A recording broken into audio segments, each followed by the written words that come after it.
If you want to generate out landscapes, then you can use ANT landscape plugin inside of Blender. So to do that, you should first of all enable the plugin. And to enable the plugin, you should first go to edit. Then you should go to preferences. And over here, you can see ANT landscape is an option. So I'm just going to go around and turn this out right here. And this is an add mesh plugin right here. So I'm just going to close this right here, and once you enable the plugin, you can press Shift A on your keyboard, and in mesh you get a new option that is landscape. Once you click on this, immediately you start seeing landscape right here. So over here there's another noise tool right here. So right now you can see that this is the landscape that you have right here. So you can go around onto the operator preset and go for a different landscape of your choice. You can go for cliff right here. So there's cliff, as you can see right here. You can go for mesa right here. So you got like mesa landscape right here and so forth. So you can go around and choose different landscapes of your choice. As you can see, there's still rock and everything else right here. So you can choose the preset that you want right here.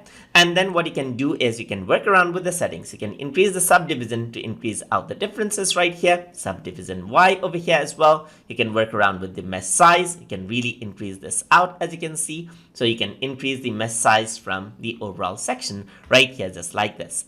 So you can go around with the offset right here as well. So you can offset the landscape out right here. So this is what you have, as you can see. So you can go around right here. You can increase out the depth, as you can see. You can increase and decrease the dimension right here, and so forth, as you can see right here. So you can go around right here, increase and decrease the dimension, get the option you want. You can see the distortion over here as well. You can go around with the height, as you can see. You can increase and decrease the height. You can set the offset of the height over here as well. So you can increase and decrease the offset of the height. You can go for maximum height right here, as you can see. And you can see that everything that you do is actually going around. It's taking place effect right here. You can go around, decrease out the effect right here, increase out the effect right here, according to how you like it, as you can see right here. So there's S level over here as well. So you can go around, increase out the S or decrease out the S right here.